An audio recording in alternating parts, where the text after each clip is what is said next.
The eastern band of the Cherokee Nation says it's planning to buy land in Sevierville. The property sits off I-40, exit 407, just behind Smokies Stadium. As 10 News reporter Sean Franklin explains, the land could be used for a casino if state law changes. Rob and John, State Representative Rick Staples says he was encouraged when he heard about the Cherokee buying the land. However, he says the state constitution would have to be amended for a casino.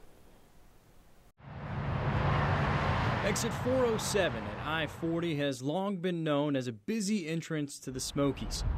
Now, the eastern band of the Cherokee hopes to drive even more growth there by purchasing land behind Smokies Stadium. The chief released a statement to 10 News saying, in part, this property, if purchased, will be utilized for future economic development for the EBCI.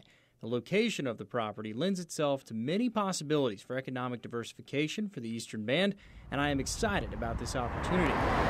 What it doesn't say is the land could be used for a casino, but the city of Sevierville says that possibility has been discussed. It's great that the Cherokee Nation is looking to invest. State Representative Rick Staples says for this land to include a casino, state law would have to change. In order to have table gambling, horse racing, or any type of casino in Tennessee, we'd have to amend the Constitution. And while it's not casino gambling, Staples is hoping his bill authorizing and putting a tax on sports betting in Tennessee will become law. Each local jurisdiction would vote to allow it. So here's an opportunity again to capture a stream of income that we can put to good use at the local levels, taking care of our schools, our infrastructure, our roads. He says the Cherokee Nation's investment in East Tennessee brings him hope for his bill. The fact that they want to bring that into the state of Tennessee is very critical, very important. So that goes to show that other businesses probably feel exactly the same.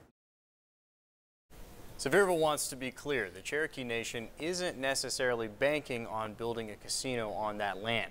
Staples hopes his sports gambling bill will be presented in committee in the next 2 weeks. John? We'll keep an eye on it, Sean. Thank you. I can just turn on my little